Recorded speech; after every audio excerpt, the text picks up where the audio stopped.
Hello, and welcome to the Lodge of Assorted Cinema's Twin Peaks podcast. As always, I'm Simon Howell. I'm joined by Kate Rennebaum. Hello, everybody. And for this momentous occasion, we have brought with us Mr. Adam Nayman. Hey there, how you guys doing?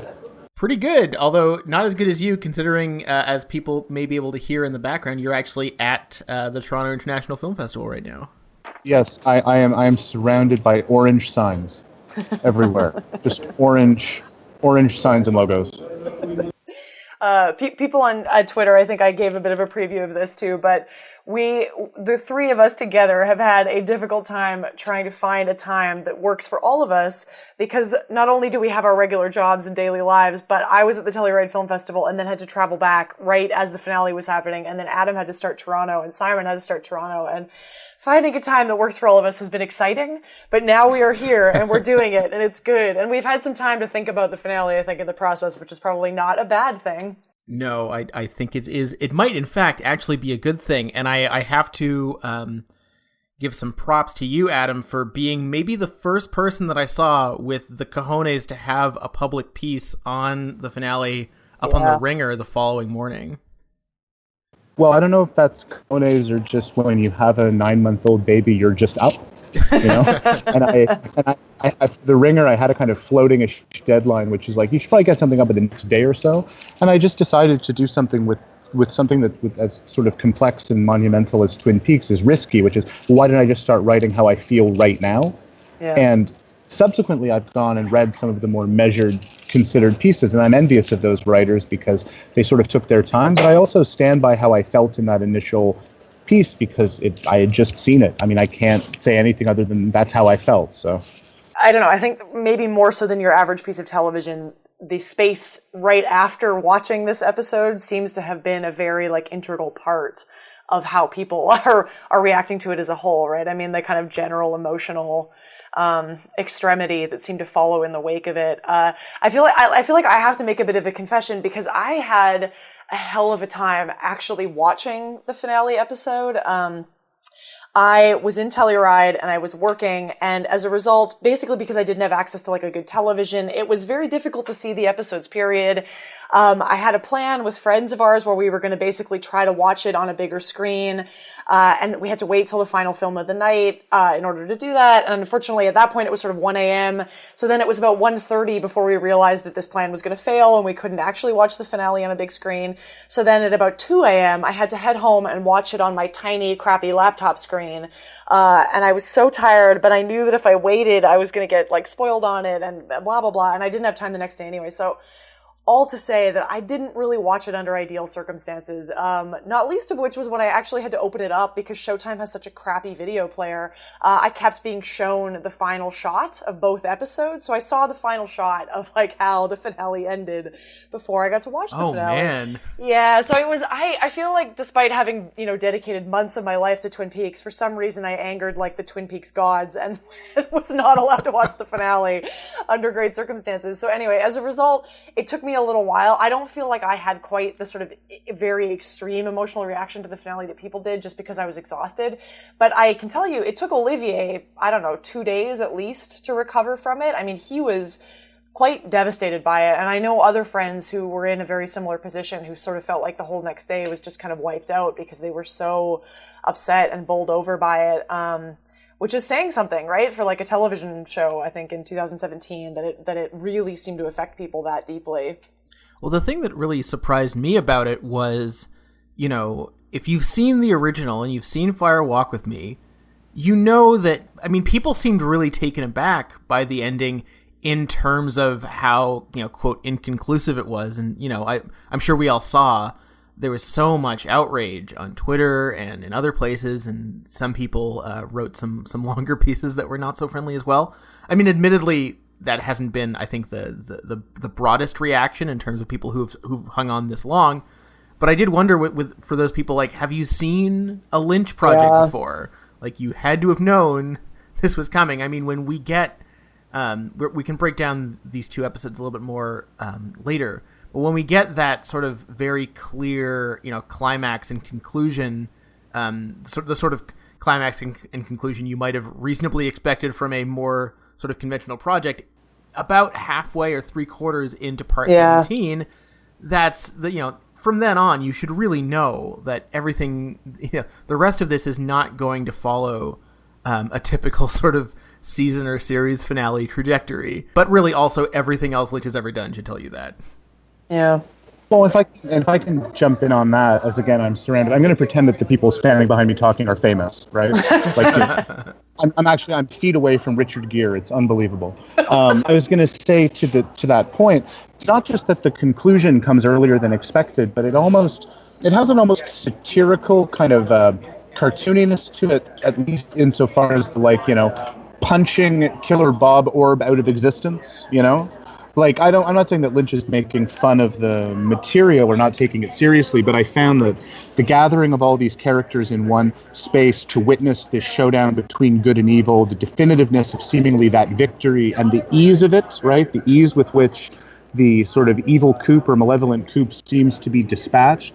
I mean, it's playing a game with expectations about closure and finality. I mean, people sort of said that there was almost more explanation and more exposition and more resolution than they ever could have expected, which is why then, when the last hour and 15 minutes have just this complete creeping dread and openness, it's hard to know how to watch it. Mm-hmm. I just thought that structurally, those last 2 hours were brilliant.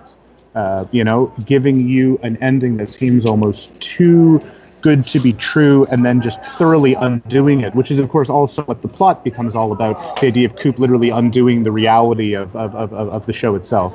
Yes. Oh, man. And there's so much we have to get into here because I think I should just echo what Adam maybe sort of implied there and say unequivocally at the beginning that I think this is, again, one of the greatest moves I've ever seen on television. I think this is really, and not just on television. I mean, I think this is sort of a masterpiece no matter how you cut it. I don't think that's hyperbole. I think the finale, the episodes 17 and 18 really cement the position of the return as, I don't want to say Lynch's masterwork because that's a silly game to try to play that game, but I do think that this is a masterpiece, and I think that the Return's ending only works to open up the whole previous series and add more to it and bring more to it. And that's not only just that it's sort of inconclusive and we're going to be continually in this position of going back and thinking about the questions that it asks in terms of the plot moves, but I think it makes some radical moves in terms of, again, recasting everything that's come before. And of course, this is most obvious around the question and the idea of Laura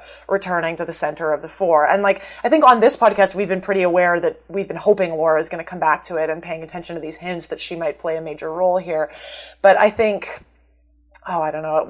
We might have to build up to some of this stuff. I have some points about what is going on with Laura's return towards the end, but there's a lot to say here. So I don't know. Do you want to start, Simon, should we break down 17 a little bit and then go into 18, or how do you want to do it? That's not a bad idea, and I mean, I think a good place to start is, you were talking about exposition in part 17 and how people got more exposition and more resolution than they were really expecting, and it starts immediately, pretty much, with that sequence where Cole breaks down Judy, or Jodie, which, as other people have explained, supposedly translates to explain, which is hilarious.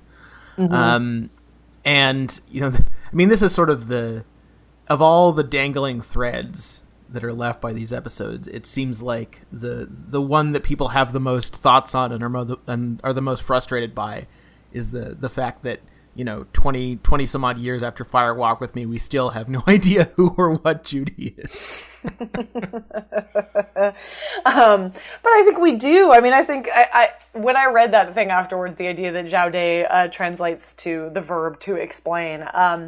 I mean, on the one hand, you can sort of snicker at that, but on the other hand, I think it's absolutely integral to what Lynch is doing here. I mean, I think the idea that the ultimate negative force in the universe of Twin Peaks is explanation and is answers and is the ends of things. I think that's brilliant. I mean, I love it. And I don't think Lynch is being insincere when he says that. I mean, I think he is, again, just sort of operating in a very disarmingly obvious way, in the sense of him literally saying something to the effect of Judy makes people disappear. Once something has been explained, we lose interest and things go away.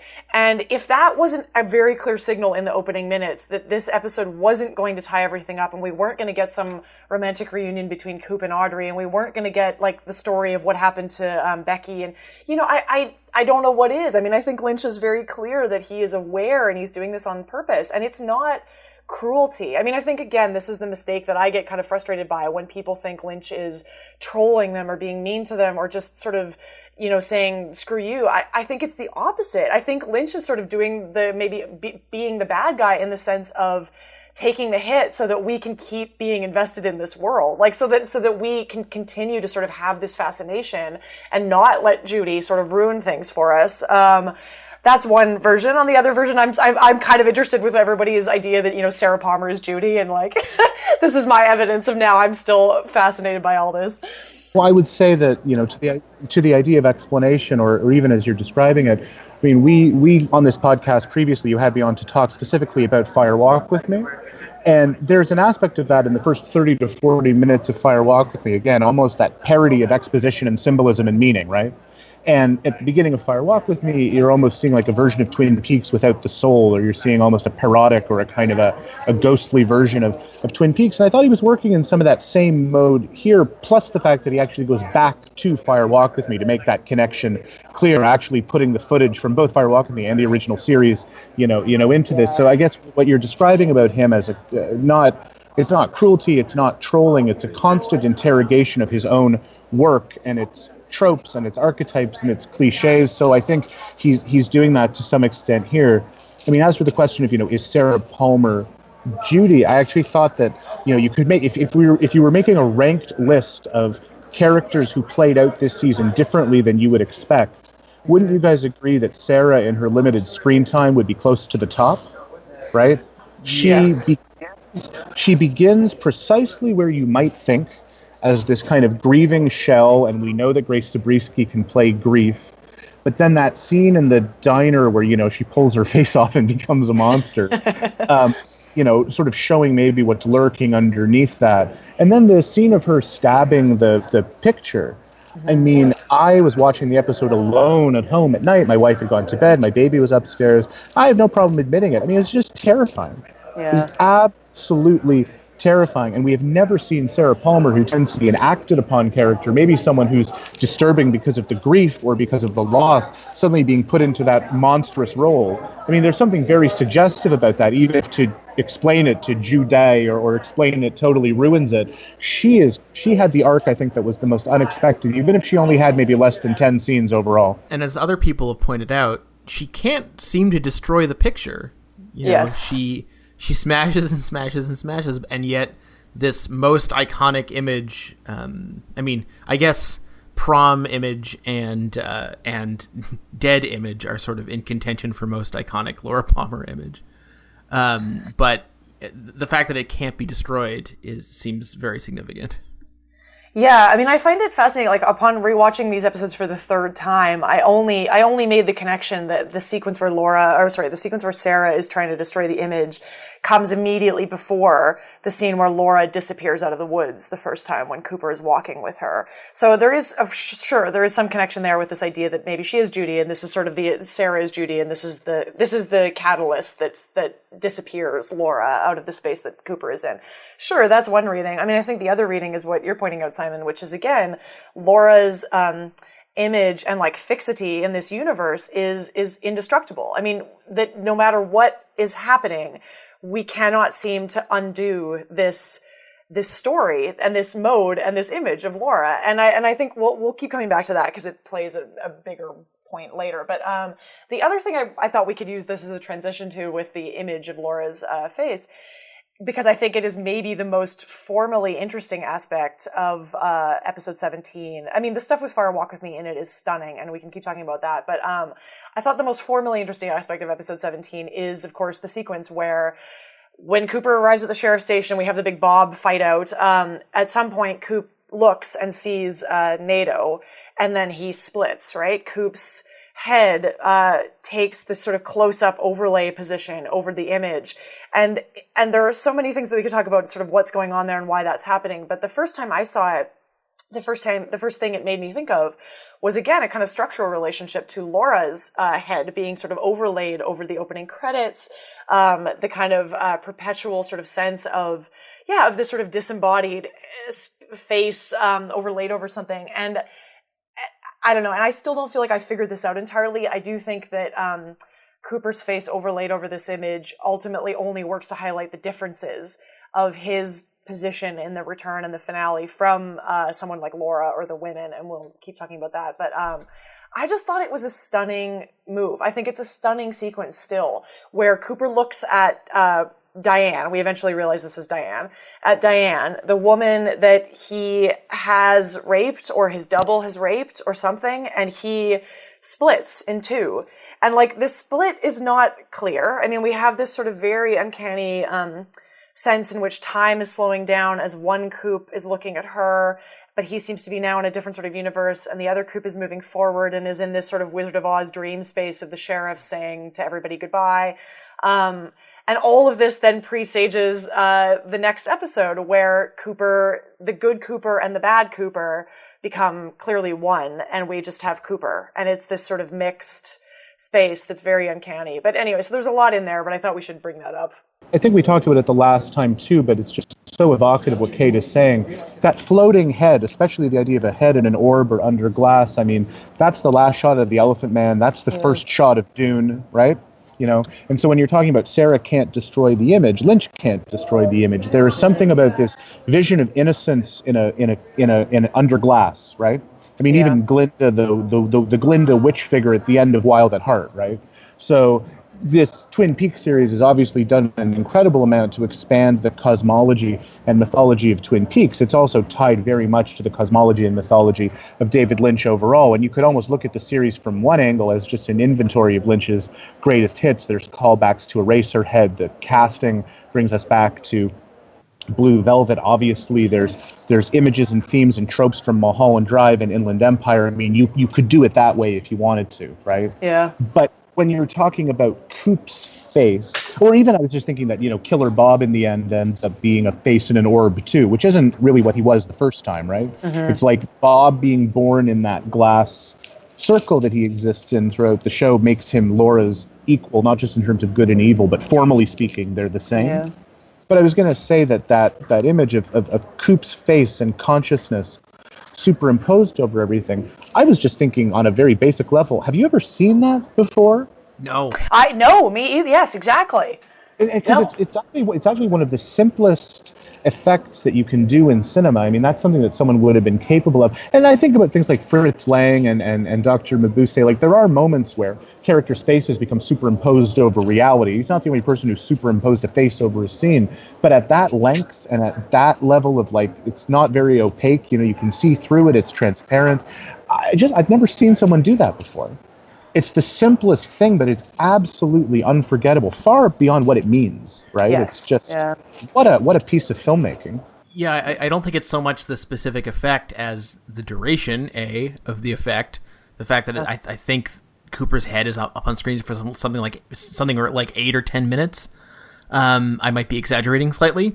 And there's that, and it's also when it happens. You know, the fact that we have this superimposed head plastered all over basically the climax of the entire show. Like, this is the culminating sequence of so many sort of plot threads, and it should be this moment of or this sequence of great resolution and triumph, but then it's yet another one of those many signals we have in this episode of, like, this is not to be taken as a straightforward resolution. And I can't really think of a more definitive way to signal that than to have this melancholic phase take up, you know, half of our visual stimulus for the entirety.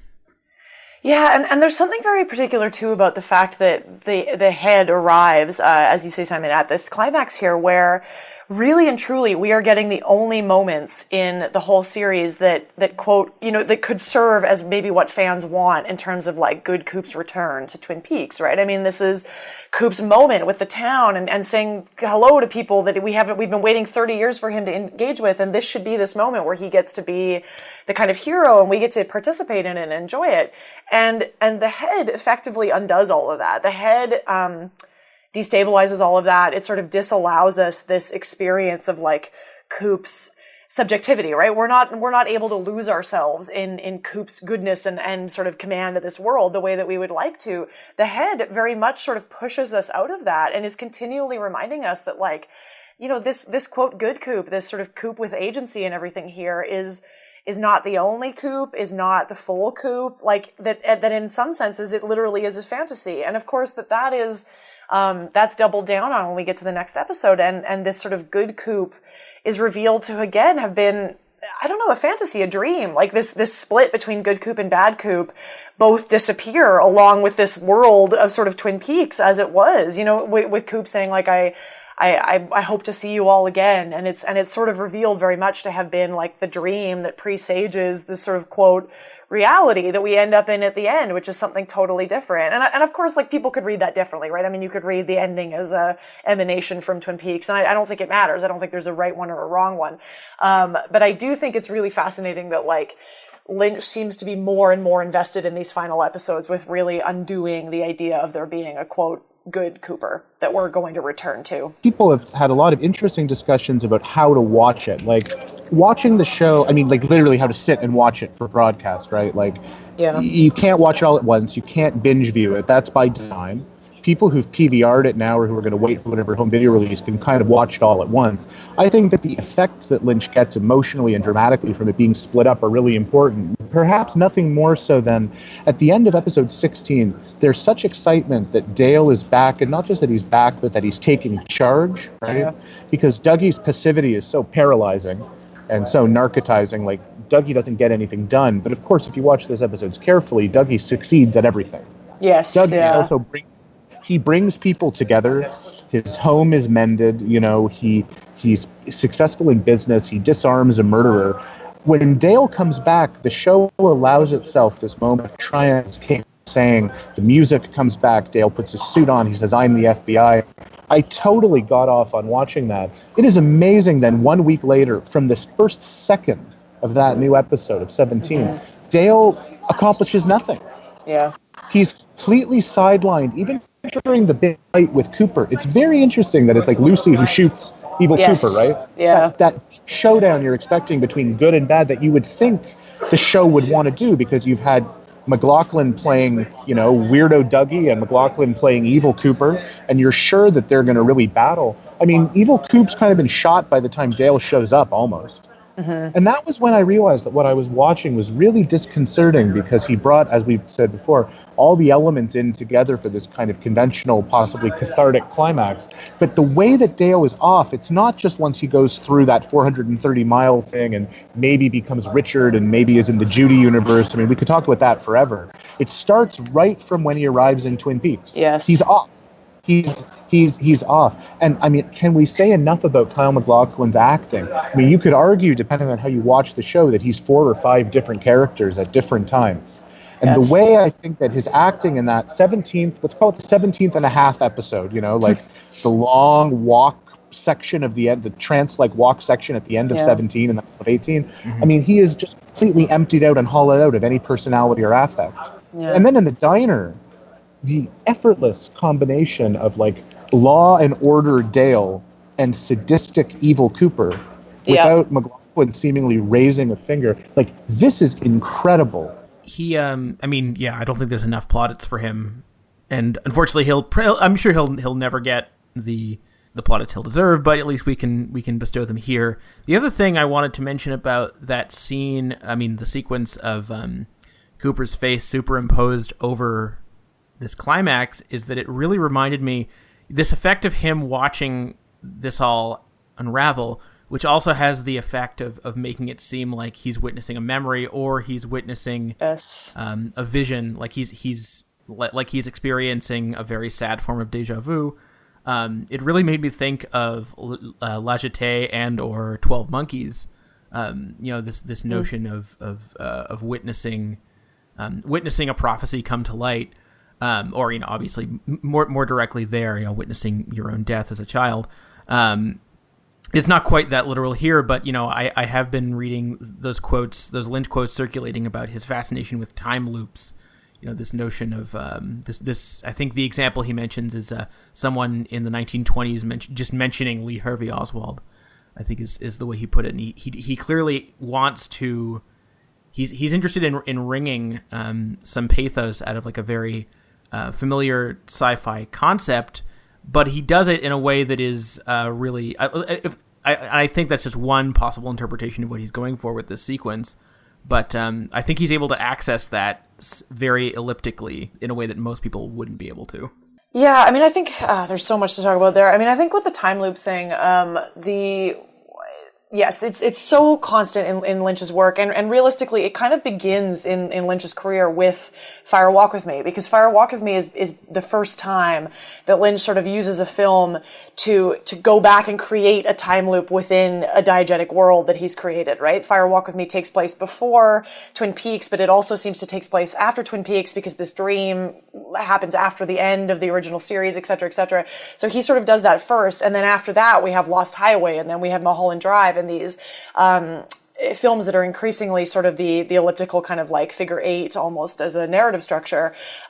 We have all of that. The other thing that I find fascinating about what you just said, Simon, is I think the way in which Lynch is so interested in how those particular modes work as something that you can really only have in cinema, right? That cinema both like allows this, but it also creates it as a problem for us. Like, so for example, in Twin Peaks, in The Return, where we have Lynch looking back at himself 25 years earlier in Fire Walk with Me, this idea that cinema kind of gives us this ability to like review ourselves from an external perspective, which seems to allow for like clarity and knowledge and like self-knowledge on the one hand. So that would be sort of positive. But then on the other hand, it also creates this space of like, it can create a space of solipsism and being stuck and being split effectively, right? Because there needs to be a self looking at the self that's being looked at. And this is again, this thing here where Kyle MacLachlan is split across the two, Kyles. I mean, in Inland Empire, Laura Dern, sort of looks at herself from outside. And again, we can move towards episode 18 here, because we also have a really amazing sequence where Diane, once they cross over into the other episode, encounters her double, right? And I want to come back to that, but I did just want to say before we move past episode 17, some things about the ending of 17. So we have the amazing sequence where Coop is walking through the woods with Laura, where we have this sort of reworked footage from Fire Walk with Me, some of which looked like it was footage that was shot and not used for the original film. Some of it was digitally altered so that it was shots of like Leo and Ronette and Jock in front of the car that have had Laura removed from them. Anyway, all of this sort of amazing magic to kind of make it seem like Coop is rewriting the narrative in the end of Twin Peaks to, quote, save Laura before she is killed. And then we end up in the Roadhouse again. And I just wanted to make sure we mentioned like Julie Cruz in the Roadhouse, because I think that was a really fascinating sequence. I've read people, I think Joel Bacco mentioned this, and I've read other people talking about how they actually felt like that Julie Cruz sequence was really a problem for them because they felt like it wasn't enough, like that this was sort of a mistake, that Lynch was sort of only showing a part of the song and that we didn't really feel like we were getting this. I disagree. I think it's absolutely purposeful. I think this is Lynch again using the end of 17 to take us back to the space of episode 14 of the original run and Fire Walk with Me, where the only like answer and the only ending is being put in this space of kind of mourning and frustration and limitation. But here in The Return, it's like worse. It's the fact that we get less. We don't even get a full Julie Cruz song to sort of be in this emotional mourning space. It's this sort of clipped, like non-cathartic space at the end of it. And it seems to end too soon and we're left stranded. Anyway, that was my last point about 17. One last other thing I wanted to say about the superimposition is it was funny to me when people started to circulate this idea that 17 and 18 should be watched simultaneously, sort of a Wizard of Oz Dark Side of the Moon thing, in which case that would be an incredibly sly final Wizard of Oz reference. I mean, I thought that was kind of a funny idea for a couple of reasons, one of which was because 17 already features us simultaneously watching a thing via this means of superimposition in the same frame. I don't feel like the split screen notion is a very Lynchian effect. In fact, I don't think he's ever deployed split screen in any instances that I can think of. But the other reason I thought it was funny is because I know from my late night shifts at the video store, watching Air Bud movies at 1/3 speed and then syncing them up with satanic doom metal, that if you put anything up with anything else, you will find remarkable moments of synchronicity if you wait long enough. So people, trust me, it's not really that special. When you're mentioning The Wizard of Oz, I mean, and people have excavated this relationship in Lynch's work for a long time, right? Starting with the fact that he himself has said it. I mean, it doesn't really take great critical acuity to watch Wild at Heart and be like, oh, he's obsessed with The Wizard of Oz. He is. But maybe as we start framing episode 18, I didn't write it quite this way in my Ringer piece, but I tweeted it and felt bad as I said it, and I'm sure other people made similar observations, but just think about episode 18, not to begin at the end, but maybe just frame everything that happens in that last hour in light of the most famous last line in film history, which is "There's no place like home." Yeah. And then you start thinking what he chose to call his 18 hours of Twin Peaks. It wasn't, Twin Peaks 2 or Twin Peaksier, it's the return. It's the return, right? Yeah. And The Wizard of Oz has always been one of the most legible, one of the most readable, one of the most plunderable texts for what it says about fiction and narrative and cinema, that it's something that you escape to in a dream. It shapes itself to the contours of your subconscious and your own frame of reference, because suddenly you see your life represented differently, more passionately, more vibrantly, more exaggeratedly, but it is still your life, right? Because you were there and you were there and you were there. But then you can't live in it, right? And you kind of have to come home. And you guys have said already on the podcast, people have written umpteenth variations on the idea of homecoming, you can't go home again, what does it mean to return? But that stuff to me is where the hair-raising, terrifying, unforgettable affect of that last episode comes from. That after everything we would have wanted from 18 hours of Twin Peaks, which is to go back to this thing that we all love and obsess over and are maddened over, going back to it is horrible, right? Yeah. Or boy, does it take a lot out of you. That was my feeling anyway. That in the 18th episode, the idea of deriving any kind of nostalgic, fanish pleasure from this material was just gone for good. Yeah, I mean, I think you're right on the money there, Adam, where there's this clear division between sort of 17 and 18 around this sense of home, and what that means. And I love that you brought up that famous, Wizard of Oz sort of quote about, this question of whether you can go home again. I once saw a truly wonderful lecture, at Harvard by, a professor here named Eric Rentschler, who is wonderful. And the whole lecture was about, the Wizard of Oz in relation to, questions of home and cinema again. And I think he showed the clip from Mad Men where Don Draper is watching the carousel his own presentation about the carousel and sort of realizing his own lack of connection to home. Anyway, at the end, Rick sort of builds up to this idea of the line of like, if cinema is our home, we all want to go home, and it's a home that we're also desperate to go to, and we can live in it and love it while we're there, but we can never stay. Like, it's a home we always have to leave. And I think that's the kind of home that is happening in 17, right? Where we have this like really beautiful, wonderful goodbye to the town and these people, and this sort of sense from McLaughlin of like how much they have meant to him. And, like that kind of home is there. And then we turn to 18. And I think what happens in 18 is that instead we are moving into a different kind of space. And what's going on there is, and there's many ways that I want to talk about this, but, this idea that this is Coop. This is one person projecting onto someone else what they think their home should be and what they think they should do. And this is Coop saying to Laura, we're going home. And when he says that to Laura at the end of 17, he says, we're going home, right before she disappears. I mean, you rewatch it again and you think, on what planet is anyone able to say to Laura Palmer, we're going home, and thinking that that's a good thing to say to her, right? I mean, this is the woman where like home has been like the destructive force of her life. I mean, so anyway, that's just to open this up, but I thought that idea of home was really fascinating to get into this. No, I mean, what you're saying, it's quite shivery what you're saying. Like when you're talking about it, I feel the episode all over again, and I think that one of the reasons I think Fire Walk with Me is such a masterpiece is because whatever you say about the first two seasons of Twin Peaks, and there's a lot to say about them, they're really kind of digressive. There's a lot of detours. There's a lot of subplots. There's a lot of stuff that real Twin Peaks aficionados and fans love, but that's kind of ancillary to the main plot. Mm-hmm. And Fire Walk with Me really, really hammers home that idea that this is a show about Laura Palmer, about this violation, about the intimacy of the violation, that it is the intimacy, the terribleness, the irreversibility of that violation that destroys this Twin Peaks universe and creates that kind of ripple effect. And that's why when you think back on the season as a whole, I mean, you guys don't have to talk anymore about episode 8, and Kate, I should say, having just on the streetcar this morning read your essay in the New CinemaScope about episode 8, that is a brilliant piece of writing. Oh, thank you.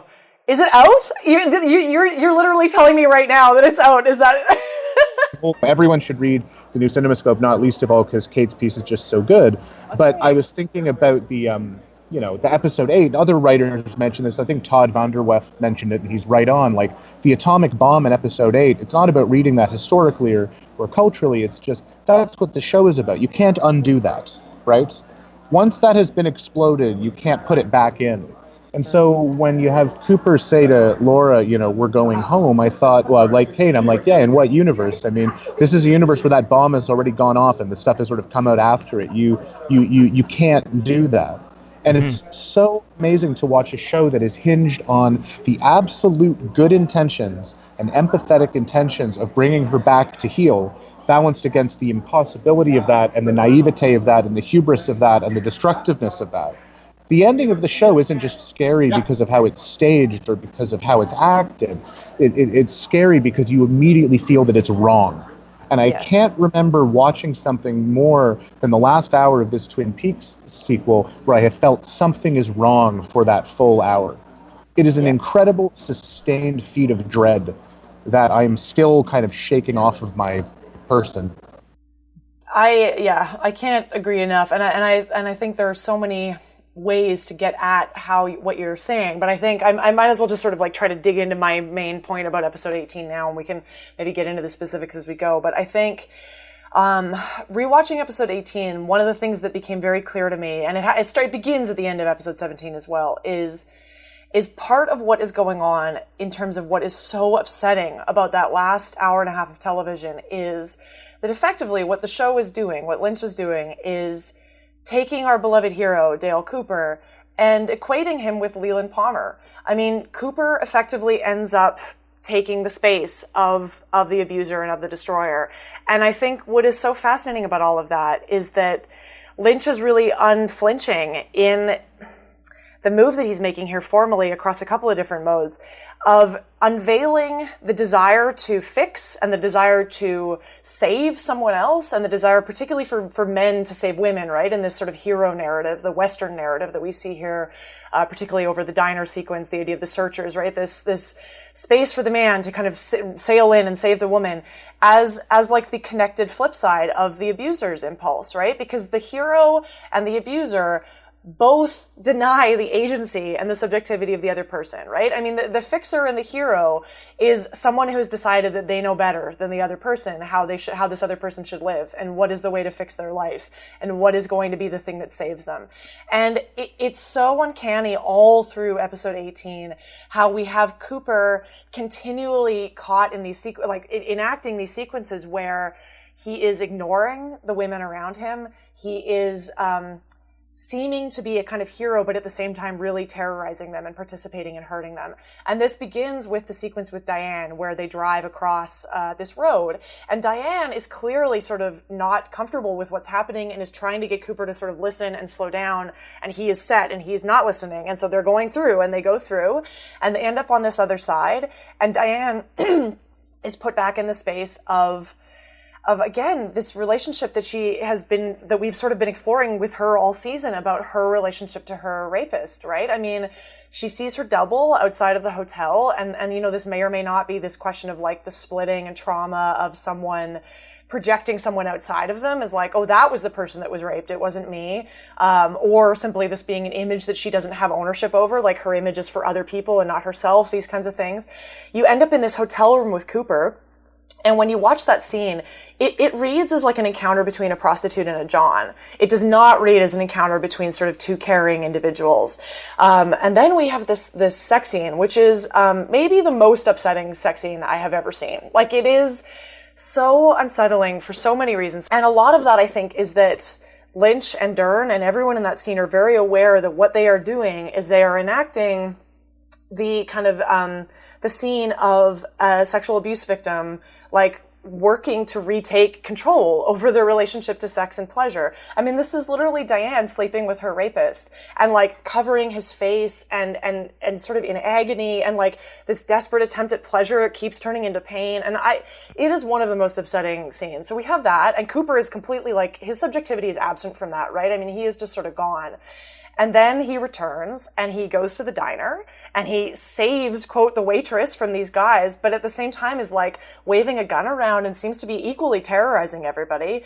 There's that. And then this all builds up towards this relationship with Laura at the end, right? Where he is going to rescue Laura, and he turns up at her house and she says, "I'm not Laura," and he doesn't listen, right? I mean, he needs to make her back into the victim. She needs to be in this space of being Laura Palmer so that he can be the hero and he can rescue her. And he takes her back to the town. And I have other things to say about this, but I all just to say that I think it is maybe that I think gets at the heart of what is so upsetting about this ending. It's not just that Cooper is lost, and it's not just that things are left unanswered. It's that Coop and his impulse to fix and to save, along with our desire as the audience to see him fix and save, is being equated with the abuse that first did this to Laura. And like, that is stunning on like every level. I mean, I think that is amazing, and I think it puts complete paid to any criticism of this show as being anti-woman or being unaware of what it's doing in relation to women. All of it. I don't know. The other thing about you mentioned before, that this notion of him being a savior and trying to undo what happened to Laura, there's some serious audience implication in there too, because when we're seeing those scenes of Laura's corpse disappearing, and we see this reenactment of the opening scenes of the original series, complete with Josie and Donna and Pete, which was very strange and very disorienting. And I don't know about you, but in that moment I was like, no, you can't do that. You can't undo the original show. You can't make it so that, you know, these things didn't happen, which is like a really unsettling sentiment and a really unsettling feeling to think that, like, it in a way, undoing this trauma is the worst of all possible outcomes, because then it undoes this show that we like.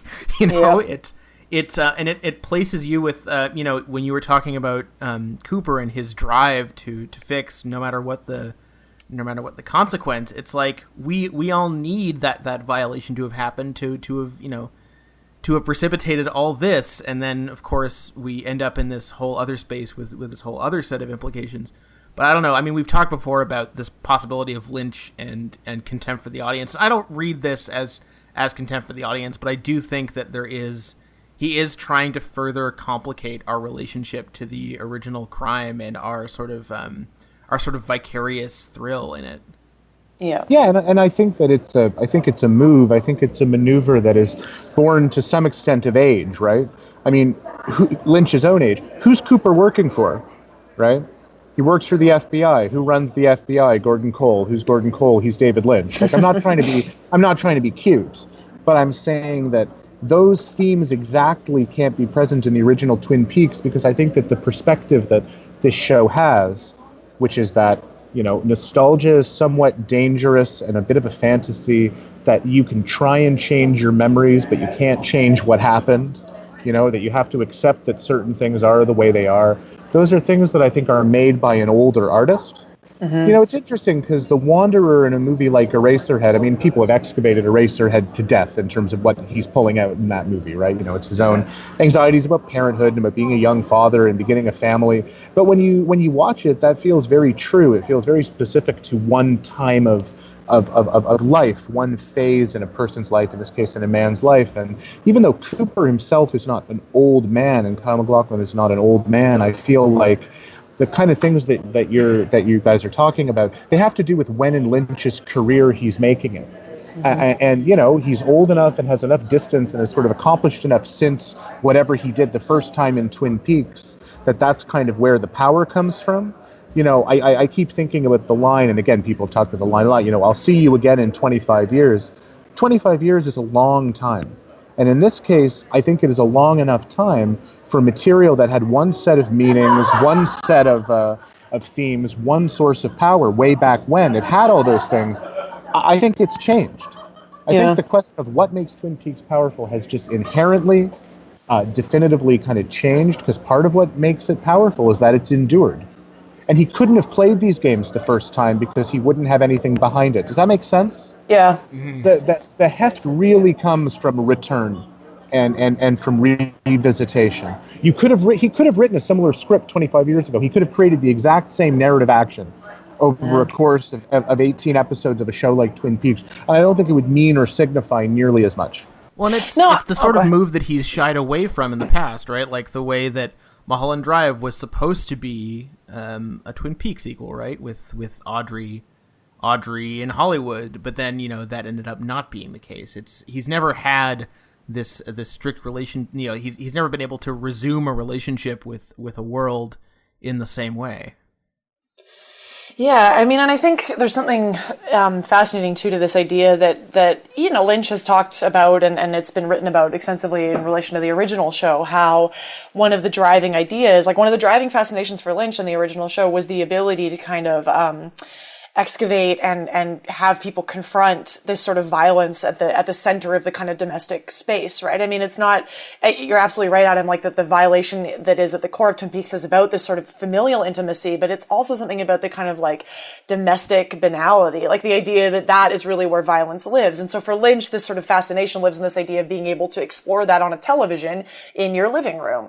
And so there's that. But then I think you're absolutely right, Adam, that like there is such power that he is able to really mine and completely surprise all of us with 25 years later, that in terms of the fact that what he is doing is making the return show, again, and it sounds trite to say, but it's about the return of the repressed, right? I mean, this idea that now we're not just dealing with like this sort of violence that was there in the original series. We're dealing with the fact that for 25 years, we've been effectively enjoying and like cultivating a relationship with that violence through this television show. I mean, I think, like Simon, you sort of said something similar, and I wanted to read this quotation because it was so great. It kind of bowled me over. I think Olivier found this on like Criterion Forum, and I'll say the user. It was mfunk9786. So hopefully this person's okay with me quoting them, but they were talking about something that they had read, and so they're quoting someone else. But they had said, in relation to the return, it becomes very clear that like Lynch is watching you. You are not watching him.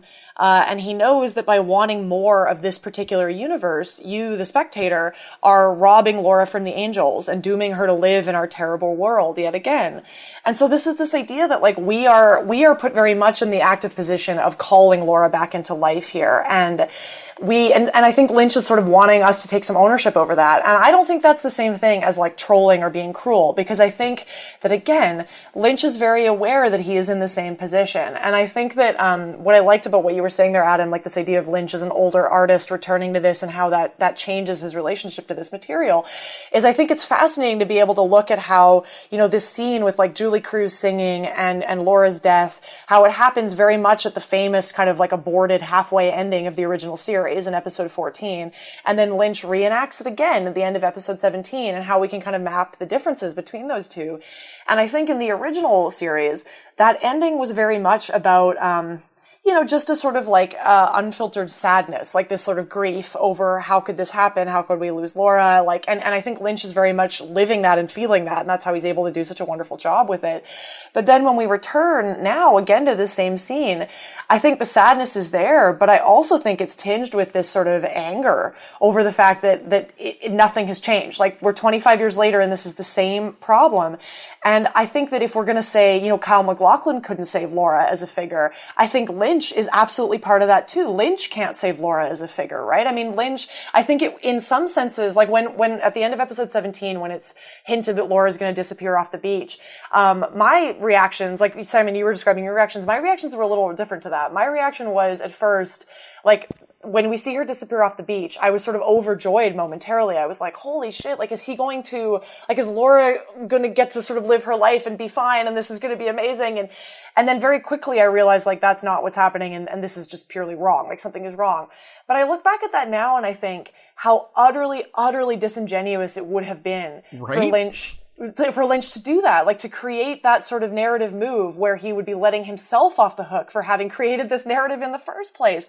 And I think that it's just a real sign of Lynch's like maturity and and wisdom in a certain sense that he knows that we can't do that, and that would have been utterly disingenuous for us to sort of let ourselves have that as an ending. But I think it's important that he's pointing out how much we want it too. One of the many chilling details in that last episode, people have remarked on it, you kind of can't miss it, is that whoever, is it Carrie Page? Is that yes, yeah. That whoever Carrie Page is, wherever she's from, whatever her deal is, there's the corpse of what looks like an abusive partner or boyfriend in the living room. So she may have been quicker on the draw than Laura Palmer was. She may have actually been the one to get revenge on her abuser or her kind of male tormentor. But, she was not reborn, reincarnated, changed. Because again, the question of like where that exact last passage is set or when or who, is very vague. But, her life seems to kind of be the same, right? Or a variation on sameness. He does not come to her and find a settled, happy person with children, with a home. He finds someone who looks pretty ragged and looks pretty strung out and has a really kind of, frazzled kind of affect. And the body in the living room, I mean, I'd already thought that something was wrong long before that point, of course. Yeah, it's interesting. I mean, I'm not sure I read that scene exactly the same way. I mean, I do think there is this sense in which Laura, as Carrie Page's life is not not a great one, maybe, and there's things that are wrong there. But I do think it's interesting that, like, as you point out, like, she was very much sort of in the position of agency, though. Like, she wasn't waiting to be rescued, right? I mean, she had taken care of this guy, like, not in a nice way, but she had killed this guy, and presumably there's an explanation there for that. And like, I think she had called somebody, like, she was expecting the police to show up, and she was waiting for somebody that she'd contacted, et cetera, et cetera. So I do think there's something interesting there too, like in relation to this idea of the desire of, like, Cooper's desire to rescue and to fix, is this sense of, that necessitates, like, a kind of a judgment on her life, right? Like, that he gets to be the one to decide that there's a better life for her waiting somewhere else. And I think it's fascinating, like, that we're left in the middle trying to figure out what we think is the answer. Like, whether we think, like, there's never any definition or clarity given about which life is the better life, or, like, really what would be the thing that would help Laura and what would be the thing that would be the right way for her to live. And I think that's fascinating. Isn't it amazing that this show about a detective, there are two endings to the Twin Peaks series, both of them. There's the ending of season 2 of the original Twin Peaks. That's like the end, right? And then there's the ending of this. This show about a detective ends the first time with him yelling, "Where's Annie?" Right? Where's Annie? Where's Annie? And obviously the question is meant somewhat in a sinister and ironic way. And then the return ends with a question. What year is it? The idea that this detective hasn't found anything, or that both series of Twin Peaks end with the detective being confused, being lost. I mean, it ties very much to what you guys are saying, but again, it's just a way of putting, like, a really fine dramaturgical point on it. And that's why I think, I don't want to sideline it too much, and maybe I won't sideline it at all. I'll just say this and it'll be enough. But as much as people talk about Lynch's work in general, because as a film critic, I'm often reading and writing about his cinema. As much as people talk about Twin Peaks and Lynch's work in general in terms of themes and the unconscious and meanings and what it's generating, I mean, it's also just, like, really good writing of dialogue, Yeah. Really good blocking of actors and staging of actors and choices that are much, much more specific and calculated and take more skill and patience than just being a genius, right?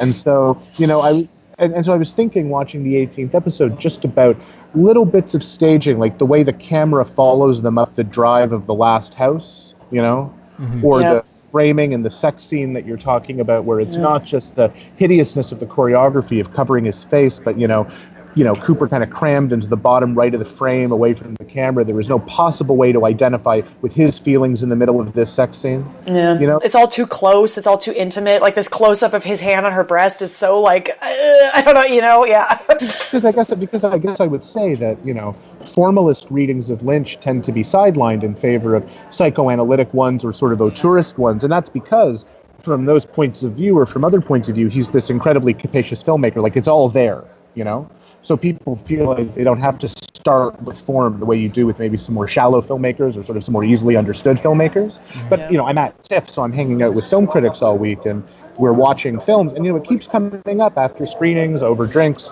coffee, because everyone's watching Twin Peaks. Everyone at a certain point is like, we really haven't seen anything here that's as well made as most of that was. Yeah. We haven't seen anything here that has the same rigor, even with the things on the show that seem to not work, like the ropiness of the CGI and the weirdness of some of the special effects. I still haven't seen something this year that is visualized and staged and edited the way the very best parts of this were. And I just felt obliged to say that, because otherwise you could just float off into the ether talking about meaning or lack thereof for an hour. Yeah. Yes. And I really just do want to sort of insist on how good this is as craft as well. Absolutely.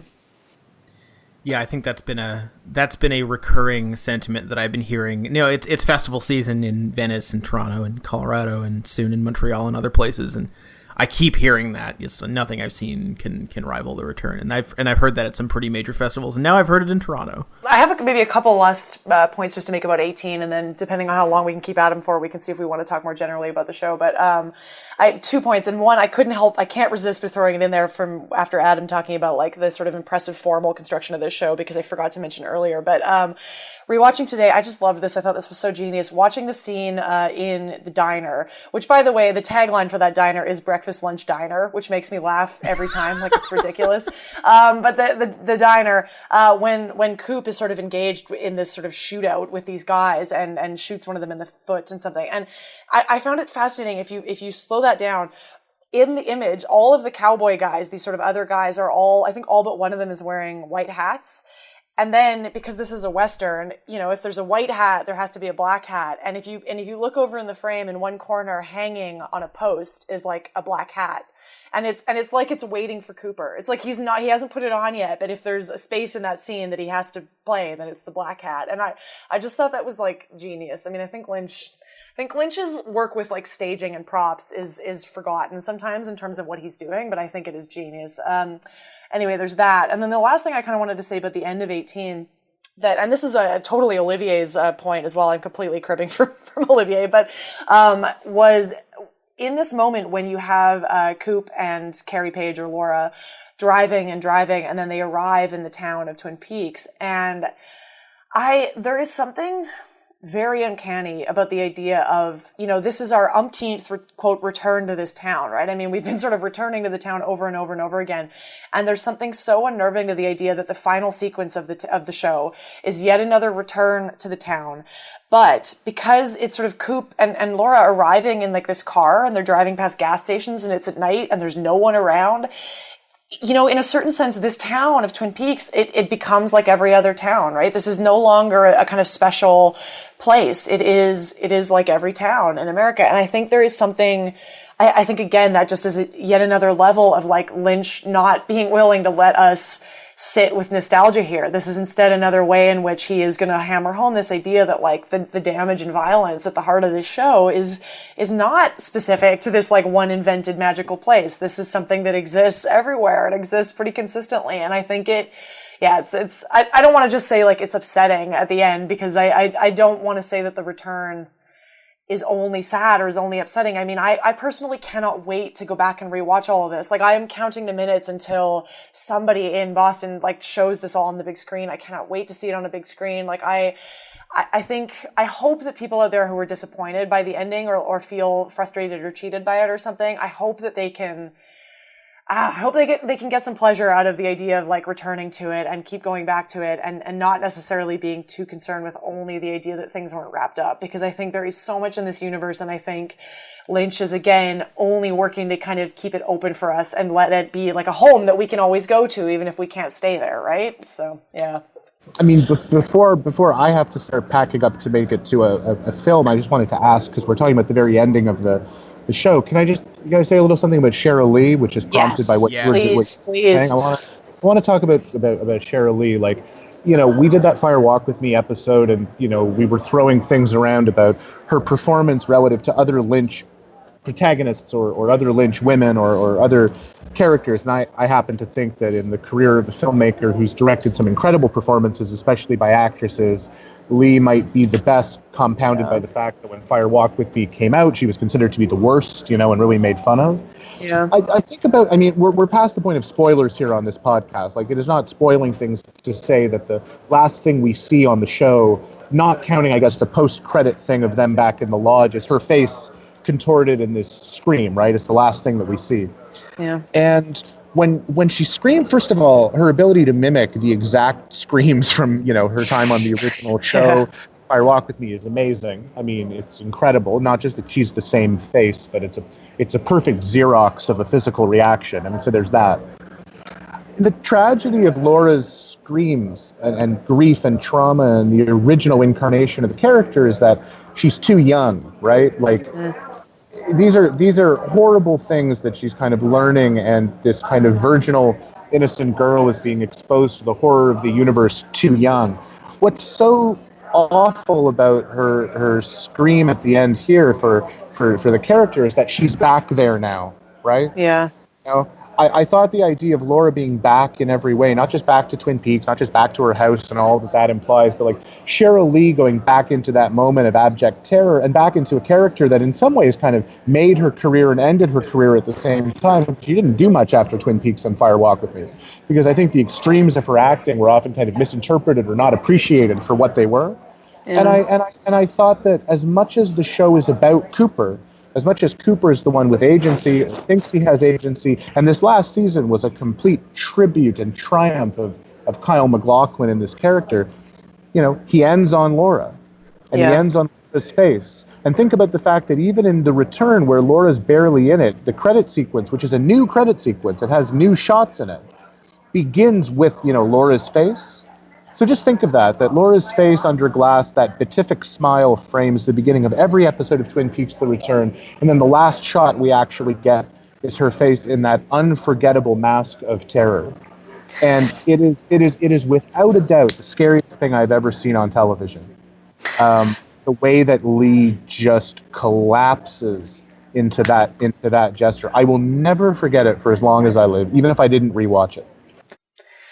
Yeah, I completely agree. And I think there is something really stunning to watch in these episodes where, 5 minutes of Cheryl Lee's performance from Fire Walk With Me, where she's talking to James in the woods, 5 minutes of that performance, and like, you are back in it with her as a character and as a performer. I mean, her performance is so strong and so kind of all enveloping that like you are caught up in like her world and her pain and the way that she is sort of being forced to experience things. And by the way, side note, there is yet another amazing sort of creative aspect in there where Lynch uses that sequence from Fire Walk With Me and sort of incorporates Cooper in the woods watching them. Like, that becomes the reason why Laura screams. And because in the original in Fire Walk With Me, she screams at nothing. There's nothing there. So I just thought that was a thing worth mentioning because it's amazing. But anyway, sort of Laura's amazing performance, and then that next to what happens afterwards, which is this sort of increasing removal of Cooper's subjectivity and Cooper's presence, and like how, our complete lack of attachment to him as a character, all of a sudden he becomes absent in these latter episodes, and Lee sort of supersedes him. And then all of that culminates in that post-credit sequence. And I'm glad you mentioned that, Adam, because I'd forgotten about it. But the post-credit sequence where she's whispering something to him in his ear. And again, that you could just say that's a sort of classic Lynchian image of the secret that we won't know, right? Enticing us for the secret that we're not going to know the answer to. I mean, I think that's part of it. But I also think what's so fascinating about that is that it brings us back again to what we get in episode 14 of the original run, which is that Laura has always had knowledge, right? I mean, if Cooper is the detective and Cooper is lacking and he's us and he's trying to get to this position of mastery, Laura has always been in the position of mastery. She leans over and whispers in Cooper's ear, my father is the one who killed me. And then in this new post-credit sequence, she seems to be whispering something else to him that judging by the look on MacLachlan's face is somehow worse. Like we don't know what it is, but this look of just sort of grotesque reaction on his face, she's telling him something worse. And it's like, she is in this desired position of knowledge, but it's not a good position to be in. I mean, this is the terror that you're speaking about, Adam, right? Is like pure knowledge, pure explanation, pure Jaude is not pleasant. It's not maybe where we all want to go. And I think that is great. And again, Cheryl Lee deserves all the awards in the world because she is amazing. We should probably let Adam go because I know you've got a screening to catch. All I would say by way of leaving is, in addition to thanking you for having me on, because in the midst of largely mediocre movies, an hour talking about Twin Peaks has been truly restorative. Nice. I look and feel 25 years younger now. But I was also going to say that, what you guys have undertaken here, the caliber of guests you've had and the level of discussion, for those of us who've been watching the show, it's just been a real pleasure. And so to get to actually step into the podcast, which has had so much good stuff on it, here at the end is a wonderful feeling. I'm sure your listenership appreciates it. And I also just think we should, maybe you guys can speak to this too before I go, but isn't it a grateful feeling to have, because we're all people who like art, we like film, we like television, we make our livings in different ways doing this. Isn't it nice to have something worth talking about? Oh, hell yeah. And that to me has been legacies of this. I have a very, very good friend. I'm not sure if he's going to end up listening to this, but he's older than I am by about 15 years. We talk about things all the time, and while the show was on, he was talking constantly about what was driving him crazy and about its imperfections, which I don't disagree with, even if the things that he may have found imperfect in this case were things I enjoyed, which specifically was McLaughlin as Dougie. But what we kept agreeing on every week when we would talk on the phone is even when he was hating what he was watching, it was worth talking about. Yeah. You can't possibly watch this unless you're watching it completely cold, right, with no investment in it. You just find it weird or bizarre. You cannot watch this and not think about it. And I just can't be more grateful to a show and its creators for something like that, because sometimes trying to generate thoughts and insight and interest in the things that are put in front of us culturally is like impossible, And this is I could not think of something that is more the inverse of that, where anything is possible when you think and talk about a program like this, for its length, its breadth, its depth, its context, its backstory. So I'm just, so happy to get to talk about it with you guys, but I know people are having hundreds of conversations about it, since it aired, and it's just such a nice feeling. I feel like we could not have put that better ourselves. I think that's absolutely 100% right. And I also just wanted, before you go, I just wanted to say that it's so lovely to have people that are, worth talking to about it. Again, I've said this before, but I'll say it again. I've been so pleased to get to have an excuse basically to have these kinds of conversations. I think you're right, Adam, is like all I do is talk about Twin Peaks, but I think it really matters that like we are able to have this space where we get to have these kinds of conversations and really hear what other people are thinking. And I have been so pleased to talk about it with you. Yeah. Don't worry. All those other great television shows on are totally worth talking about as much as Twin Peaks, right? They're every bit. They're every bit David Lynch and Mark Frost equal. All these quality television shows. I'm going to go before I get too bitter. Oh, Adam, make sure to come on our follow-up podcast about the Orville. Oh God. I'm going to start an Ozarks podcast. Ozark, Netflix show. Let's do an Ozark podcast. It's going to be great. It's the natural listen, follow-up. You guys are the best. Thank you so much for having me on. I really appreciate it. Thanks, Adam. Have a blast at the film. It's really good. Have a blast at the film. First Reformed, I can't wait. I'll see you later. So yes, for the uninitiated, Adam is off to I assume a press screening of the new Paul Schrader film, First Reformed, which I'll be seeing in about a week, but that is totally not relevant to this podcast, although I am excited about it.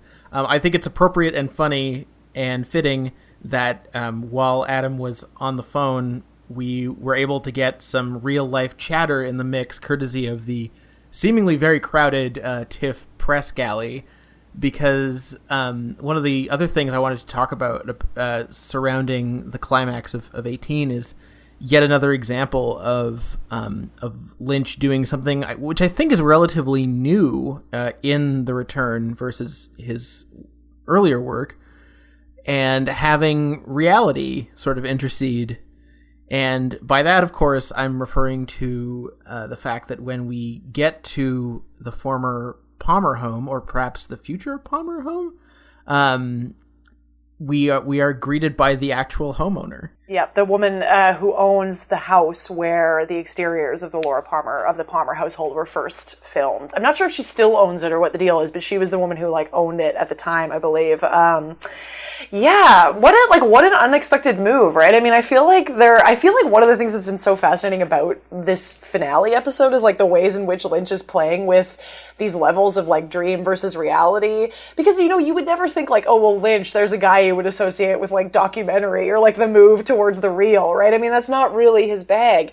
And yet, like in different ways in this episode, I think it's been fascinating to see how like his fascination with dreaming and like the use of like this framework of it's all a dream and we live in a dream, all of these things have in some ways like functioned to then give what happens in the finale a kind of like necessary then resulting level of quote reality, right? Because it's like if he's acknowledging certain things as a dream, then it gives this space of like, you know, Cooper in this world with Carrie Page and all of this stuff, almost a necessary like oppositional level of reality. And the stuff with this woman in the house does something similar, right? Where it almost grounds the Palmer household again in the kind of real world in the same way that like Twin Peaks becoming every town as they drive into the town seems to do too. It's so creepy. Her at the door is so creepy.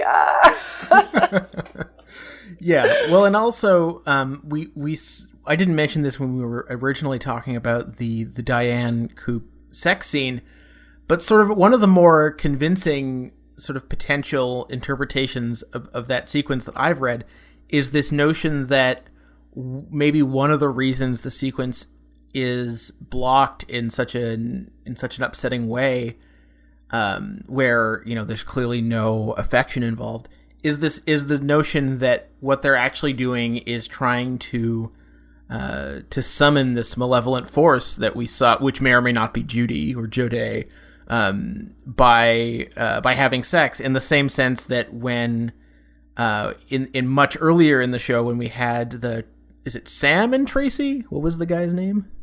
Oh yeah. I think Sam. Yeah.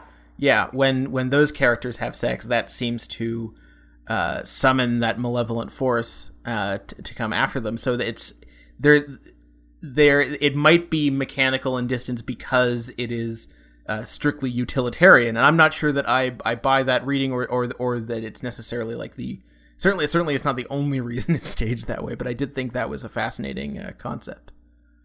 Yeah, I mean, I think that's like so much of this stuff that's going on in the finale is I think there's the double-sided element to it, right? Where like it certainly can, and some of it does make some sense in terms of a kind of plot structure stuff, right? I think, Mark Frost is still very much part of this episode. Like there are things that are happening here that are connected to this larger mythos of the return. That being said, I really don't think that like that is the only stuff, right? I mean, I think we've talked about this many times before, but that I would encourage people to not think only about stuff in terms of plot, because I think your point there is totally right, Simon. It's like, there is just no justification in that scene for like the staging and the performance and the camera work, and the sound and that song. Like none of that is explained by them needing to quote have sex in order to summon up a thing, right? I mean, that might be there, but it's like Lynch is doing so much more and getting at these larger themes of the show through all of these other things that aren't necessarily indicated by just the writing of the scene, right? Yeah, for instance, on paper, this notion of, and I actually saw people argue, oh, we actually saw a happy ending because, and I don't know if you saw this argument, but because Laura is able to sort of break through and cut the power, so we can imagine, for instance, the ceiling fan finally blessedly goddamn stopping. She cut the power, the electricity is dead, and these currents that carry the evil have been blessedly finally destroyed by her breaking through this realm of reality, which, like, on paper I can understand that, but did they watch the episode? Because, yeah, exactly. Like, there's nothing in the staging, in the music, in the performance that suggests triumph. No. And it's interesting, this idea of like the happy ending, because I've seen a couple of different versions of that sort of claim about the finale. And one of the ones I read, I don't remember who wrote it, unfortunately, but one of the ones I read was more focused on the scene in the sheriff's office where you get the sort of, where it all culminates with him seeing Diane and Diane coming back, and and they look at the clock at one point, and the minute hands and the hour hands are sort of like moving back and forth over each other. So time doesn't exactly seem to have stopped, but it seems to be like stuttering or something. And so that this is, I think maybe this was part of the watch 17 and 18 together theory. I don't know. But anyway, that because of that, this is the quote real ending of the show is 17. And so the things that come after it, they actually take place much earlier in the timeline because Cooper has to go back in time for them. And so blah, blah, blah. But the real ending quote of the return is what happens in the sheriff's station. I don't have any stance on that. Like, what is the real ending? I don't know if I would try to take like a stance on that, but I think that again, it's worth pointing out that like Lynch is giving you more than one option here about what the ending might be, right? I mean, that like it's important to note that like because of the temporalities involved and because of all of this, I think it is possible to watch the end of The Return and have a sort of like positive experience of some aspects of it. I mean, we also like, this is also the show where an episode and a half prior, we had like Ed and Norma come back together, and, we have like Dougie arrive home with his family at the beginning of 18. And like, there are nice things that happen here, but it also, I just think the whole point of The Return and this finale is to like put paid to the idea that we could just say there's a happy ending or there's a bad ending, right? I mean, it's like Lynch does not, for somebody who's so famous for constantly dividing things into good and bad, I think Lynch is not willing to let it be that simple here, that there could be either a good ending or a bad ending or a happy ending or a sad ending. Yeah. I'm not sure what else we should talk about. I mean, I'm at a loss because there's nothing more to anticipate. I know we're finally at the end. It's folly to guess these things, but I cannot imagine there's more Twin Peaks coming. I really do think this is the end. Lynch is old. Everyone is old. It's a lot of work. Nobody watched it. I mean, not nobody, but like by TV standards, not a lot of people watched it. It's a big thing to produce something like this. I don't see it happening, so I am taking this as the end. And I mean, it would. Well, I think maybe my final thought is that after like over 30 some odd hours of Twin Peaks podcasting, thanks to the way that The Return is shaken out, like I feel further away from understanding it all. Like I feel like I understand less than I did when I started this podcast. If that makes any sense. I mean, I feel like I might understand less about like the world of The Return, or I mean, I certainly feel like, and I think both Simon and I could probably cop to this. Like, as we've said, we are not the people who are like obsessively poring over the secret history of Twin Peaks and like tracking all the numbers and all of the things that Frost is doing. Like, like that just isn't how I engage with the show. And I don't mean to knock anybody who does it that way, because I think that's very much there and it's part of the experience of the show. So that stuff I feel like I probably understand less. But that's sort of part of the fascination with it, right? Is the idea that like, I'm comforted, like last Sunday was was shitty, like sitting around being like, oh, there's no new Twin Peaks episode. Like it was a sad night. But I think I'm comforted a little bit by the fact that like knowing that we have these 18 hours that like, I imagine that I will be going back to these at least once a year for like the foreseeable future, like for the next bunch of years. I imagine I will just keep rewatching these, and all of those connections of the plot stuff will no doubt become clearer to me as I go forward. And that's great.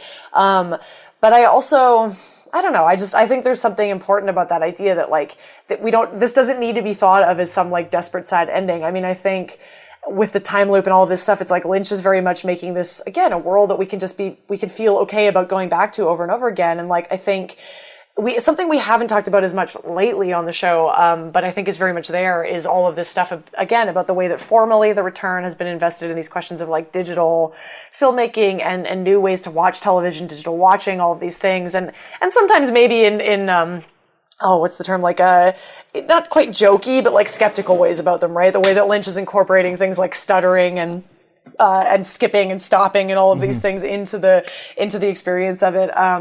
There's all of that, but there's also the idea that like these things are so much more available to us now, right? I do think that Lynch is aware that like one of the returns that might be being talked about here is the simplicity with which we can return to the show over and over again, right? This is like a radical difference from how the show was experienced 30 years ago, when you might see it once if you were lucky, with commercials, and then you might never see it again. Or, the way that we watched it when we were in our 20s, which was tracking down VHS tapes of it and like out of order and having to watch it with the wrong endings. And like, I don't know. I do think there's something magical and comforting about the idea that now I can go back to Twin Peaks whenever I want and watch it.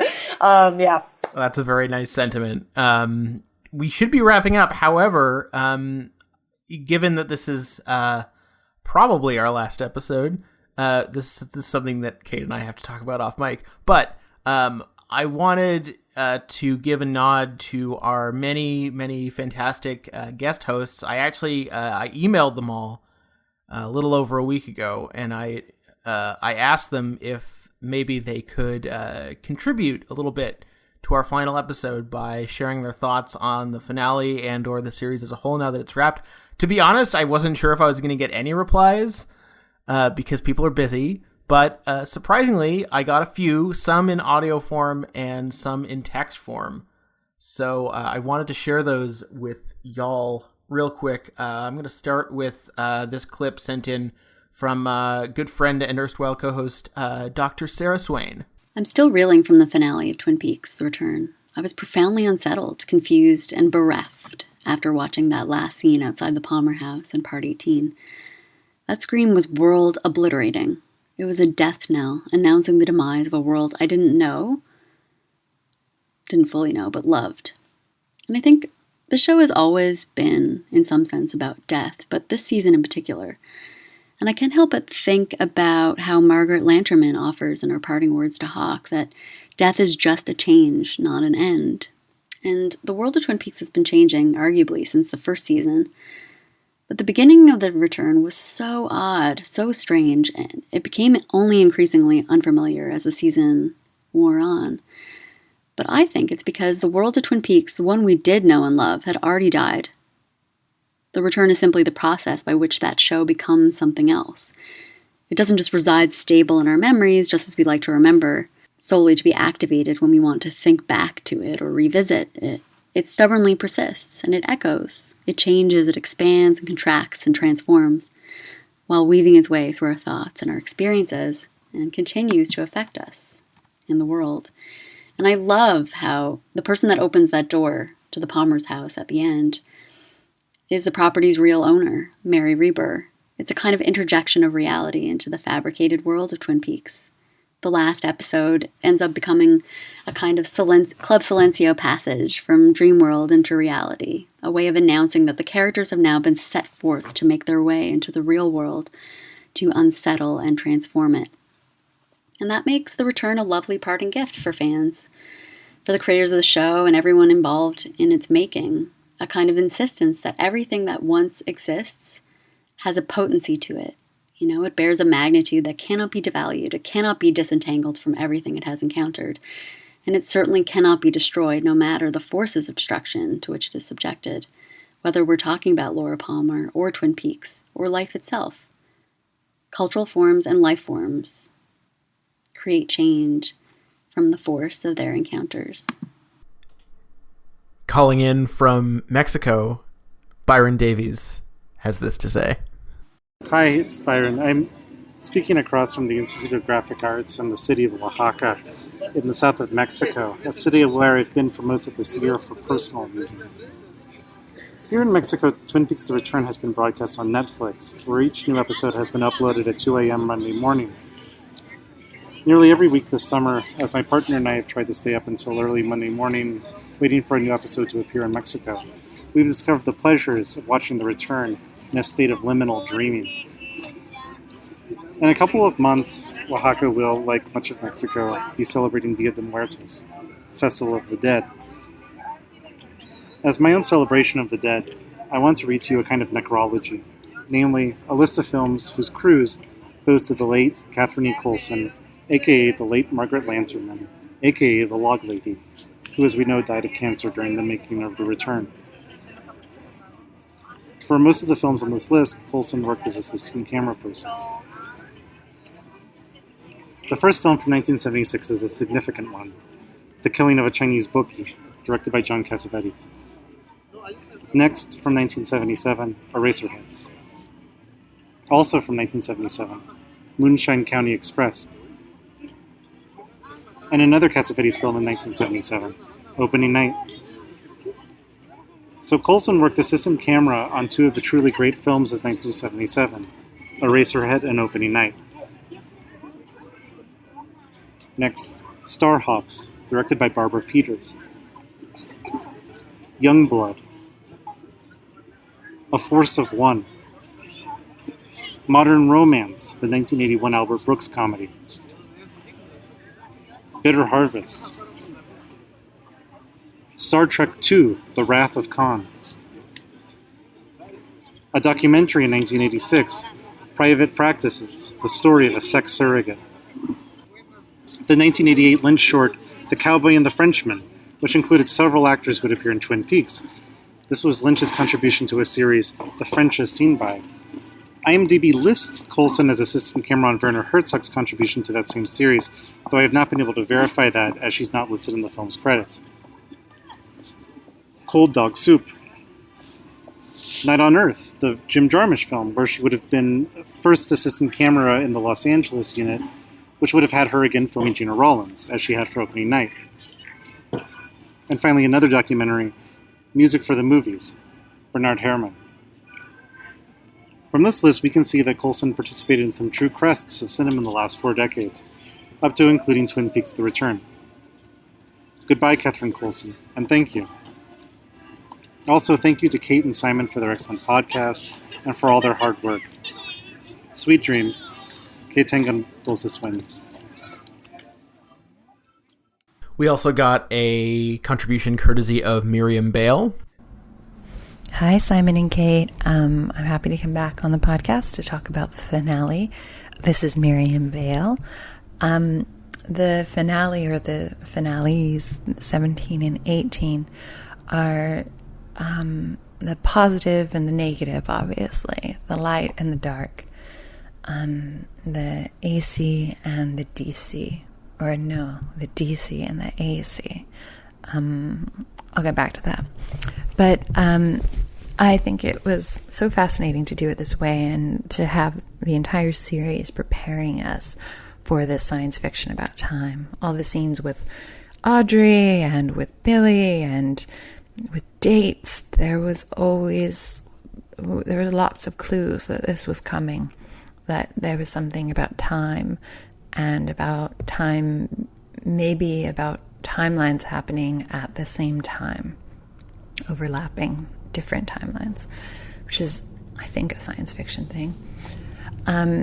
And I think that maybe that's where we've gotten by the end. I think that Carrie Page might dream of Laura, and Laura might dream of Carrie Page, and that relates to something I said when I was on the show. I wondered about The Wizard of Oz, which has had a lot of illusions, and the question being, which is Oz and which is Kansas? Is Twin Peaks Oz or Kansas? And I asked that, and now I think by the end it's very clear that Twin Peaks, or at least the Twin Peaks that we knew, both in the other season and this season, was Oz. And by the end we've gone to a Twin Peaks that is Kansas, that is back to real life. There with it's like returning to your hometown after everything's changed, and it's a long drive at night. It's really beautifully done with the double R, and with the owner of the Palmer House, the actual owner. And we've gone into a sort of real life there, which is jarring. And I think that another thing that's interesting about these two timelines is that, well, I have a theory about it, but I won't go too much into the theory. But I will point out that one of the most unresolved things about the finale is that sex scene between Cooper and Diane. That's very nuanced and very deep, and I think maybe the actors might have different intentions than the director and the writer. I'm not sure, but there's so much going on there, and it's open to so many interpretations. But one thing that seems definitely clearly intended is that there's the Platter song is playing, the same Platter song that was playing with the God-alike guy and with the kids in New Mexico kind of falling in love, and with that frog moth sort of entering in, it's maybe inseminating or something, that girl in New Mexico at the same time that Cooper and Diane are having sex. And if those two things are happening at the same time that in New Mexico Laura was being sent down to be hidden or as a tonic for Bob or something. Oh, another thing that's happening at the same time, if that in the sex scene between Cooper and Diane, is the Platter song stops, and it's not silent, but it's the Moonlight Sonata slowed down, which is the same song we've heard whenever the woodsmen are eating all the suffering in Bob out of Bad Coop. So both of those songs bring us back to the most eerie times in Twin Peaks. And so it's meant to be off. But also, what is the connection with that scene in 8? Is somehow Laura being conceived in these two timelines at once then? Or are those on the same timeline? I could talk about this forever. So all I'll say is that there are many interpretations in that scene, but one possible interpretation is that in a way Cooper is helping to conceive the new Laura, which means that the end is so dire, extra dire, if in a way that Cooper is Laura's father. Then that scene with Leland saying, "Fine, Laura," makes it all the more creepy. I loved it. I love the end. I love the finale. I love the whole series. Everything except for maybe part 5. And I'll miss it. And it's been nice listening to the podcast. So thanks very much for doing it. Bye. Thank you, Miriam, for that. And we also got a couple of written statements. The first one is from Matt Crooms. I know that Twin Peaks has a long future of dissertations, books, and edited collections in its wake. For now, I'll just say that its finale left me asking questions like, where am I? Who am I? It's the kind of moment that happens in art very infrequently. At a time when cinema seems to be split between the shoddiness of the multiplex and the snobbery of the festival, I'm in awe that Lynch was able to bring an 18-hour experimental film to a mass audience. It's also becoming apparent that Lynch isn't just working on intuition, and that there are intricate narrative details and connections to be analyzed and debated. For now, I'm mostly left with the existential impact of the show, with the fact that it appeared to be taking us in the direction of safety and resolution, only to go in the most brave direction, condensing all of its horror into Laura Palmer's single moment of recognition. Many friends and academics are calling it the best show of all time, and right now I feel like I agree. We also got some thoughts from Jessica Bardsley, and I'm going to read them now. I really need to watch everything again now, especially those last 2 episodes, so I'm not going to say anything interpretive. I mostly want to say that this entire series has, for me, been a testament to the imagination. Watching Lynch have the audacity and clarity and determination to bring this weird, unwieldy narrative to TV has seemed to me like a flag being waved to remind us all that we have been thinking too small. The return has made me more aware of the edges of my imagination and our cultural imagination. There's more than we see, we just need to make it. I suppose the job of artists and filmmakers can be to go to the edge of what we are accustomed to and what we can already see, and jump off to show that there is so much more all the way down. For all its pessimism, the return made more things seem possible and imaginable and visible, and for that I am very grateful. Before watching episode 18, I was also prepared to say something about how I've appreciated Lynch's punk attitude towards animation and special effects. Some of it may seem lo-fi or clunky. It's not the smooth, believable effects we are used to seeing on TV or in studio films. I think there's a real artistry to this, though, and it somehow reminds me of the sometimes imperfect beauty of early cinema. I often find myself thinking of Georges Méliès. Lynch is a magician who doesn't hide the mechanisms of his tricks. Somehow this becomes part of the magic for me.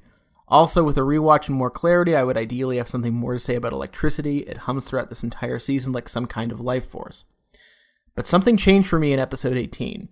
Episode 18 was like a poem that made all the previous episodes appear to be prose. It didn't have the artifice of the other episodes. It felt more like a dream, fluid rather than stilted, mysterious rather than mundane. I felt all of time melt. There was mystery throughout the entire season, don't get me wrong, but 18 had a different quality. I don't even know what to say about it. Diane and Cooper driving down the highway. Suddenly we're in a Western, Laura's primal scream, Cooper asking what year it is. I'm still disoriented, but I'm savoring that feeling, so I might wait a while to rewatch everything. I think that's what I have enjoyed and appreciated most, discovering the strange world Lynch crafted for us. I felt so uncritical of this entire series, instead just experiencing the journey. I don't have the feeling of, oh, I wish this had happened, or this was too much this one way.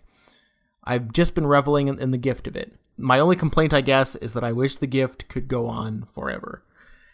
And friends, the gift cannot go on forever, because it just can't. Nothing can. So, yeah, that's about it from us, at least for now, and maybe forever. But you don't get to know yet.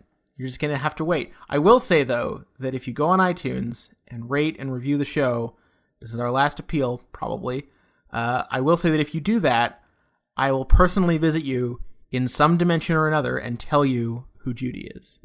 I guess we should just say goodbye, which I am clearly wanting to avoid because I don't want the podcast to be over. Yeah, I think Simon and I have to talk about the possibility of there maybe being one more episode, and that may or may not happen, so we'll figure that out and let people know if it's going to happen. But just in case it doesn't, I think for now, we should just say that it has been super, super enjoyable to have this chance to talk about the show, both with the audience members who've been lovely and wonderful, and our really, truly stunning guests, and Simon Howell, who has done an incredible job editing this podcast and has done so much work and has given so much of his own time to make it possible. And I really am going to miss it very much. And I'm grateful that we got to do this. So thanks, yes. Simon. And thanks to everyone who's listened and reviewed and tweeted at us, and people over at ILX who've said that they've been listening, and it's been a blast. And I'm bad at saying goodbye and stuff. So goodbye. Bye.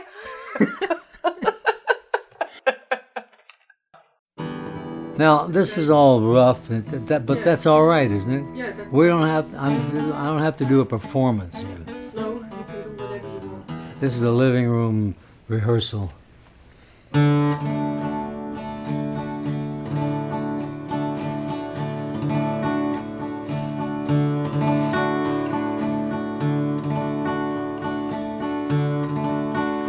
Feel so bad, got a worried mind.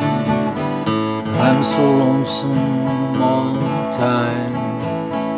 Since I left my baby behind, gone blue by you. Save a nickel, save a dime. Work until the sun don't shine. Looking forward to happier times on Blue Bayou. I'm going back someday, come what may, to Blue Bayou, where the folks are fine and the world is mine on Blue Bayou, where those fishing boats with their sails afloat, if I could only see that familiar sunrise through sleepy eyes, how happy I'd be.